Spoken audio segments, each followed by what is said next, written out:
10واں درس ہے سورۃ الفاتحہ کے بارے میں، اور آیت نمبر 4 پر ہماری گفتگو ہوگی۔ آج اللہ تعالیٰ صحیح انداز میں حق بات آپ تک پہنچانے کی توفیق۔ ایاک نعبد و ایاک نستعین، ہم اللہ کریم کے حضور جب عبادت کر رہے ہوتے ہیں تو سورہ فاتحہ ہم ہر نماز میں پڑھتے ہیں، اور اس آیت کا ترجمہ اے اللہ تیری ہی ہم عبادت کرتے ہیں اور تجھ ہی سے مدد چاہتے ہیں۔ اللہ کے لیے تمام خوبیاں ہیں کیونکہ وہ تمام جہانوں کا پالنے والا ہے، وہ رب ہے، وہی پرورش کرنے والا، وہی کھلانے والا، وہی بڑھانے والا، وہی پیدا کرنے والا، وہی موت دینے والا، وہی صحت، وہی بیماری۔ کائنات میں پتہ بھی اگر ہلتا ہے تو اس کے حکم کے تحت ہے، اس کی مشیت کے تحت ہے۔ وہی ہمارا رب ہے، وہ ہمارے عیبوں کو چھپانے والا ہے، یہ اس کی ستاری ہے۔ وہ رحمان ہے، وہ رحیم ہے۔ ہم گناہ کرتے ہیں، توبہ کرتے ہیں تو وہ معاف کر دیتا ہے۔ کیوں؟ اس لیے کہ وہ رحمان ہے، وہ رحیم ہے، وہ عیبوں کو چھپاتا ہے، وہ پردہ ڈالتا ہے، وہ ستار ہے۔ مالک یوم الدین، وہ روز جزا کا مالک ہے۔ نیکوکاروں کو جنت کی صورت میں انعام ملے گا، اور جو گناہ گار تھے ان کو ان کے گناہوں کی وجہ سے، یہ میرے رب کا عدل ہے کہ وہ انہیں جہنم میں بھیجے گا۔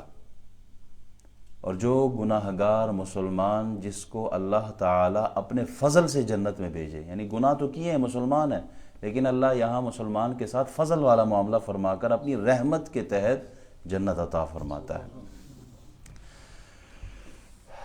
ایاک نعبد و ایاک نستعین، اب یہ ساری چیزیں ذہن میں رکھتے ہوئے کہ وہی خالق، وہی مالک، وہی قادر مطلق، وہی مختار کل، سب کچھ میرا رب، اسی لیے ہمیں اس کی عبادت کرنی چاہیے۔ اللہ سورہ انبیاء آیت نمبر 92 میں ارشاد فرماتا ہے وَأَنَا رَبُّكُمْ فَاعْبُدُونَ، میں ہی تمہارا رب ہوں، میری عبادت کرو۔ سورہ فاتحہ کی پہلی 3 آیات میں اگر آپ غور کریں نا تو غائبانہ انداز میں، غائبانہ طریقے پر اللہ سبحانہ وتعالیٰ کی حمد و ثنا بیان کی گئی تھی۔ وہ تمام خوبیوں کا مالک، وہ رحمان، وہ رحیم، مالک یوم الدین۔ اب براہ راست اللہ کریم سے، اللہ تعالیٰ سے خطاب کیا جا رہا ہے۔ پہلے جو تھا غائبانہ انداز تھا، وہ رحمان ہے، وہ رحیم ہے۔ اب ہم ڈائریکٹ اللہ سے کلام کرتے ہیں، اللہ ہم تیری عبادت کرتے ہیں۔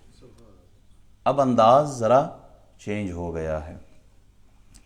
اللہ کریم کو مخاطب کر کے بندہ کہتا ہے مالک میں تیری عبادت کرتا ہوں۔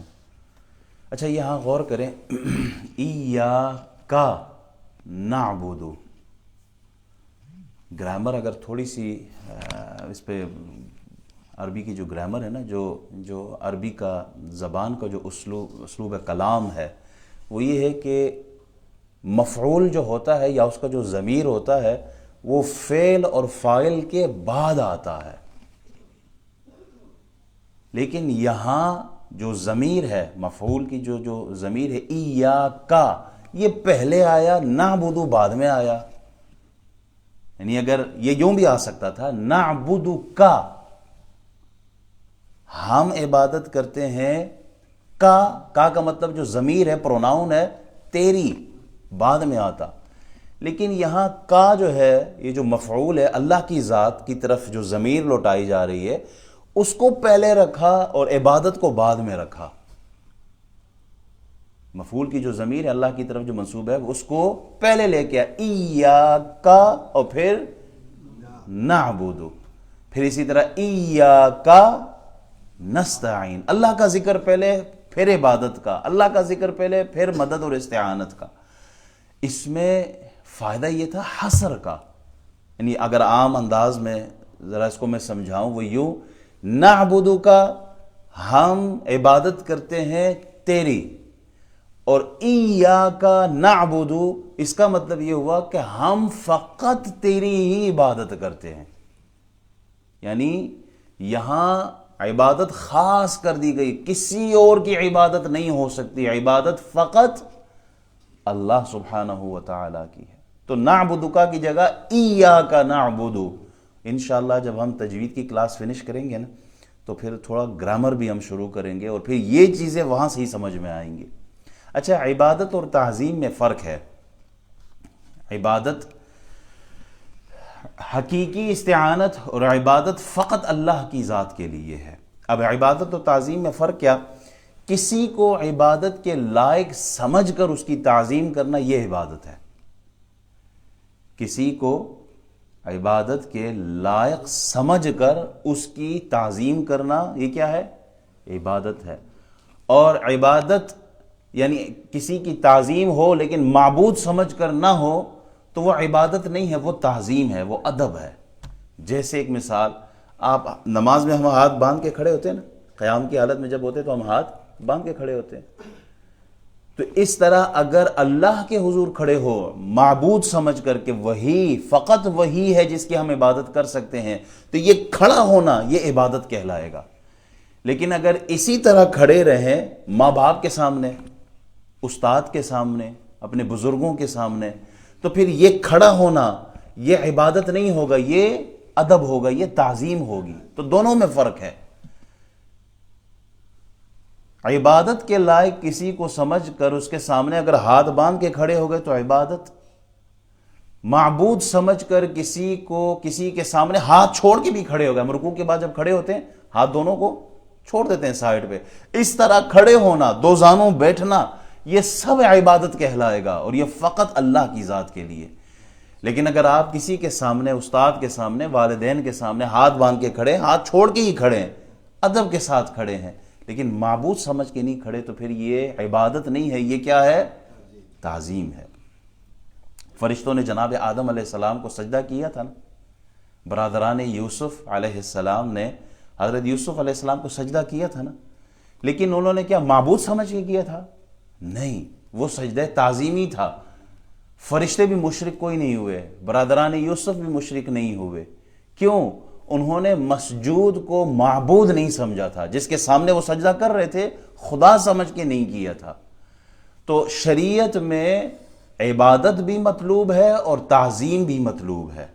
عبادت اللہ کی ہے اور تعظیم اللہ والوں کی ہے. اب اگر کوئی اللہ والوں کی تعظیم کرتا ہے، کسی پیر، فقیر، کسی ولی کی، تو اس پر کوئی فتویٰ نہیں گاڑ سکتا کہ وہ شرک کر بیٹھا ہے. ہمارے یہاں یہ بہت بڑی مصیبت ہے اس دور میں. اگر آپ کسی ولی کے پاس بھی جاتے ہیں تو کہتے ہیں جی شرک کر دیا انہوں نے. بھائی شرک کیسے کیا ہے؟ یہی تو حکم ہے. اللہ والوں کی تعظیم کچھ اور ہے اور عبادت کچھ اور ہے. اللہ والوں کی عبادت نہیں ہو سکتی. اللہ والے ولی تو بہت دور کی بات ہے، ہم نبی کی بھی عبادت نہیں کرتے، محمد الرسول اللہ کی بھی عبادت نہیں کرتے. عبادت فقط اللہ کی ذات کی ہے. عبادت صرف اللہ کی ذات کی ہے. یہ جو سورج کو پوجنے والے ہیں، یہ جو گائے کو پوجنے والے ہیں، بندروں کو پوجنے والے ہیں، آگ کی پرستش کرنے والے ہیں، یہ سب غلط ہے. ہم اس کو غلط کہتے ہیں. کیوں؟ کیونکہ وہ معبود سمجھ کر ان کے آگے سر جھکائے بیٹھے ہیں، اسی لیے وہ مشرک کہلاتے ہیں. اور دوسری طرف وہ لوگ جو کسی ولی کی یا ماں باپ کی، ماں کے قدموں کا اگر کوئی بوسہ دے، کوئی کس کرے ماں کے جو ہاتھ ہیں، پاؤں ہیں، کوئی چومے ماں باپ کے ہاتھوں کو، تو کیا وہ شرک کر رہے ہیں؟ نہیں، وہ شرک نہیں ہے، وہ تعظیم ہے جو کہ شریعت میں محمود ہے. شریعت اس کو پسند کرتی ہے، ماں باپ کے ادب کو. تو دونوں میں فرق رکھنا بہت ضروری ہے. عبادت کے لائق فقط اللہ کی ذات ہے، بس یہی ہمارا عقیدہ ہے. رابعہ بصری کا ایک قول ملتا ہے، وہ کہتی ہیں کہ جو بندے عبادت کس طرح کرتے ہیں کہ کچھ لوگ جنت کی طلب میں، کچھ جہنم کے ڈر سے کرتے ہیں عبادت. تو رابعہ بصری کہتی ہیں کہ میں فقط یا اللہ، میں جنت کی طلب میں نہیں، لالچ میں نہیں، نہ ہی جہنم کے ڈر سے عبادت کرتی ہوں. میں فقط تیری عبادت اس لیے کرتی ہوں کہ تو لائق عبادت ہے کہ تیری عبادت کی جائے.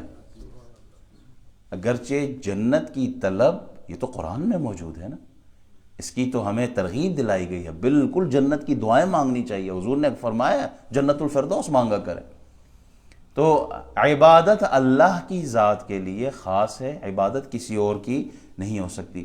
ایاک نعبد، اب یہاں آپ غور کریں، یہاں ڈائریکٹ کلام ہے اللہ کی ذات سے. طرز دیکھیں، اس انداز میں کلام ہے جیسے تم خدا کو دیکھ رہے ہو۔ اللہ کی عبادت، یہ احسان کا مرتبہ جو حدیث جبریل میں ملتا ہے نا، کیا ہے کہ آدمی اس طرح عبادت کرے، ان تعبد اللہ کأنک تراہ فإن لم تکن تراہ فإنہ یراک۔ احسان کا مرتبہ یہ ہے کہ تم عبادت ایسے کرو جیسے تم اللہ کو دیکھ رہے ہو۔ اگر تمہارا درجہ مقام اس مرتبے پر تم نہیں تو یہ گمان رکھو کہ اللہ تمہیں دیکھ رہا ہے۔ ایاک نعبد، اچھا نعبد یہاں جمع کا صیغہ ہے، نعبد یا اللہ ہم تیری عبادت، یعنی کہ میں تیری عبادت کر رہا ہوں۔ بندہ گھر میں کھڑا ہے، اکیلے نماز پڑھ رہا ہے، کوئی گھر میں موجود نہیں، مسجد میں آ کے تنہا نماز پڑھ رہا ہے، لیکن کہہ کیا رہا ہے؟ ایاک نعبد، ہم تیری عبادت کرتے ہیں۔ امام غزالی فرماتے ہیں یہاں سے نماز با جماعت کی اہمیت کی طرف اشارہ ہے کہ نماز پڑھو تو کلیکٹیولی پوری کمیونٹی ایک ساتھ نماز پڑھو۔ اللہ اس کو پسند فرماتا ہے، اسی لیے یہ دعا ہی ہے، سورہ فاتحہ دعا ہی ہمیں سکھائی ہے کہ تم جماعت کی صورت میں، اب مسلمانوں میں اتحاد اس لیے بھی ضروری ہے، جماعت اگر ایک ہوگی وَاعْتَصِمُوا بِحَبْلِ اللَّهِ جَمِيعًا وَلَا تَفَرَّقُوا، یہ ضروری ہے، اتحاد کا ہونا ضروری ہے، آپس میں مل جل کے رہنا بہت ضروری۔ اسی طرح جماعت کی صورت میں اکٹھے نماز پڑھنا، تنہا بھی پڑھ سکتے تھے، لیکن اللہ چاہتا یہ ہے کہ مسلمان ایک جگہ جمع ہو کر نماز پڑھے۔ پھر نماز اکیلے پڑھو گے تو 1 درجہ ثواب، جماعت کے ساتھ پڑھو گے تو 27 درجے ثواب عطا فرماتا ہے، اور پھر اگر جامع مسجد ہو تو ثواب 500 گنا زیادہ ہو جاتا ہے، اور حرم میں ہو تو پھر ثواب لاکھوں کے حساب میں ہوتا ہے۔ تو نعبد، ہم تیری عبادت کرتے ہیں، اس میں سب کو شامل کیا گیا۔ ایک وجہ یہ بھی ہے کہ جب نعبد کہتے ہیں نا تو اس میں جتنے بھی صالحین ہیں، مومنین ہیں، سب شامل کر دیے جاتے ہیں۔ اب مومنین میں انبیاء بھی ہیں، اولیاء بھی ہیں، صلحاء بھی ہیں، ان کی عبادتیں تو مقبول ہیں۔ تو یا اللہ میری عبادت میں نقص ہونا تو کریم تو بڑا رحیم ہے، ان کے صدقے میری بھی عبادت قبول فرما لینا۔ لکڑی کے ساتھ لوہا لگ جائے نا تو پانی پہ وہ بھی تیر کر منزل پر پہنچ جاتا ہے۔ نعبد، ہم تیری عبادت کرتے ہیں۔ جب آپ نماز پڑھیں نا تو اس سب فلسفے کو اپنے ذہن میں رکھیں کہ یا اللہ میری عبادت میں نقص ہے، کمی ہے، کوتاہی ہے، اسی لیے آگے فرما وَإِيَّاكَ نَسْتَعِينُ کہ میری عبادتوں میں کمزوری ہے، شیطان بھی ہے، وسوسہ بھی ڈالتا ہے، ریا کا بھی خطرہ ہے، دماغ آگے پیچھے، سوچ و فکر ایک جگہ نہیں، میں عبادت اس طرح نہیں کر سکتا۔ وَإِيَّاكَ نَسْتَعِينُ، اللہ تیری مدد ہی شامل ہو، اللہ تجھی سے مدد مانگتا ہوں، شیطان پر میں حاوی نہیں ہو سکتا، شیطان ایسی جگہ سے حملہ کرتا جہاں میری سوچ و فکر بھی نہیں ہے، تو میں کیسے بچ سکتا ہوں؟ وَإِيَّاكَ نَسْتَعِينُ، اللہ تجھی سے تو میں مدد مانگ رہا ہوں۔ وسوسے کا خطرہ ہے، وَإِيَّاكَ نَسْتَعِينُ، اللہ تو مدد فرما۔ فرشتوں والی نماز تو ہماری ہے نہیں، فرشتے تو وسوسوں سے محفوظ ہے، یا اللہ ہم کمزور ہے، وَإِيَّاكَ نَسْتَعِينُ، مالک تجھی سے مدد مانگتے ہیں، تو ہماری مدد فرما۔ حضرت معاذ رضی اللہ تعالیٰ عنہ جناب محمد الرسول اللہ صلی اللہ علیہ وسلم کے ساتھ سفر میں تھے، تو حضور علیہ السلام نے حضرت معاذ سے پوچھا، معاذ کیا تم جانتے ہو کہ اللہ کا حق بندوں پر کیا ہے؟ اللہ کا کیا حق ہے بندوں کے اوپر؟ حضرت معاذ کہتے ہیں میں نے کہا یا رسول اللہ جانتا ہے یا آپ بہتر جانتے؟ تو حضور علیہ السلام نے ارشاد فرمایا اللہ کا حق بندوں پر یہ ہے کہ ان یعبدوہ ولا یشرکوا بہ شیئا، کہ فقط اسی کی عبادت کرے اور اس کے ساتھ کسی کو شریک نہ ٹھہرائے۔ اللہ کا یہ حق ہر انسان پر ہے، جو اس کے خلاف ورزی کرے گا وہ اللہ کے غضب کا نشانہ بنے گا۔ اسی لیے فرمایا نا کہ ان اللہ لا یغفر ان یشرک بہ ویغفر ما دون ذلک لمن یشاء، جو شرک کرتا ہے اس کی معافی نہیں ہے، باقی ہر چیز کی اللہ معاف فرما سکتا ہے۔ اسی طرح پھر حضور علیہ السلام نے پوچھا معاذ یہ بتاؤ بندوں کا حق اللہ کے اوپر کیا ہے؟ یا رسول اللہ بہتر جانتا ہے یا آپ بہتر جانتے ہیں؟ حضور علیہ السلام نے فرمایا یعنی جو اللہ کی عبادت کرے اور اس کے ساتھ کسی کو شریک نہ ٹھہرائے، پھر اللہ پر بندوں کا حق کیا ہے؟ اللہ یعذبہم، کہ پھر اللہ تعالی ان کو عذاب نہیں دے گا، ان کو جنت میں داخل فرمائے گا۔ تو عبادت کا حکم یہی ہے، وَقَضَىٰ رَبُّكَ أَلَّا تَعْبُدُوا إِلَّا إِيَّاهُ، اور آپ کے رب نے یہ حکم فرمایا ہے کہ تم اس کے سوا اور کسی کی عبادت نہ کرو۔ یا ایھا الناس اعبدوا ربکم، اے لوگو تم سب اپنے رب کی عبادت کرو، واعبدوا اللہ ولا تشرکوا بہ شیئا، اور صرف اللہ کی عبادت کرو اور اس کے ساتھ کسی کو شریک نہ بناؤ۔ علامہ عبدالرؤوف مناوی شافعی رحمۃ اللہ علیہ لکھتے ہیں کہ مکلف اپنے نفس کی خواہش کے خلاف اپنے رب کی تعظیم کے لیے جو کام کرے اس کو عبادت کہتے ہیں۔ عبادت کی تعریف میں یہ بھی کہا گیا ہے کہ اللہ تعالیٰ نے جس چیز کا حکم دیا اس پر عمل کرنا، اور جس کام سے اس نے منع فرمایا ہے اس کو ترک کرنا، یہ بھی عبادت ہے۔ ہم مسجد کے لیے سفر کرتے ہیں، ابھی ہم مسجد میں پہنچے نہیں، نماز نہیں پڑھی ہم نے، لیکن ہم سفر میں ہیں، یہ سفر میں آنا یہ بھی عبادت ہے، یہ بھی عبادت ہے۔ وہ حدیث میں نے پچھلے درس میں سنائی تھی نا، فقہ کے درس میں، کہ رسول اللہ صلی اللہ علیہ وسلم فرماتے ہیں جب نماز کے لیے نکلو نا تو یہ ہاتھ میں جو انگلیاں نا اس طرح تشبیک یہ نہ کرو، اب آپ راستے میں ہیں کہ آپ نماز میں ہی ہیں۔ حدیث سے مراد یہ کہ یہ عبادت ہی ہے، ہم عبادت میں ہی ہوتے ہیں۔ عبادت کے حوالے سے کچھ حدیثیں ہیں، چلو ان حدیثوں کو پھر اگلے درس پہ چھوڑ دیتے ہیں کیونکہ ٹائم ہو گیا ہے۔ اللہ تعالی ہمارا بیٹھنا قبول فرمائے۔ جو عبادت پر ہمیں ملے گا کیا اور اس کے متعلق کیا کیا فضائل ہیں عبادات کے، وہ انشاءاللہ میں اگلے درس میں بیان کر دوں گا۔ اللہ تعالی ہمیں عبادتوں پر استقامت عطا فرمائے۔ اللہم صلی علی سیدنا مولانا محمد وعلی آل سیدنا مولانا محمد مبارک وسلم وصلی علیہ۔ الہی ہمارا بیٹھنا سننا سنانا اپنی بارگاہ میں قبول فرما۔ یا اللہ جو کچھ سنا ہے عمل کی توفیق عطا فرما۔ اللہ ہمیں عبادتوں میں اخلاص عطا فرما، سجدوں میں مٹھاس عطا فرما، ایمان کی حلاوت نصیب فرما۔ اللہ دین دنیا قبر حشر میں ہم سب کو سرخرو فرما۔ ایسی زندگی گزارنے کی توفیق عطا فرما جس پہ تو راضی ہو، ایسے عمل سے ہمیں محفوظ فرما جس پہ تو ناراض ہو۔ اللہ ہم سب کو نبی پاک علیہ الصلاۃ والسلام کی سچی سچی محبت عطا فرما، انہی کی محبت میں زندگی، انہی کی محبت میں ایمان پر خاتمہ فرما۔ صلی اللہ تعالی علی خیر خلقہ محمد وعلی آلہ واصحابہ اجمعین برحمتک یا ارحم الراحمین۔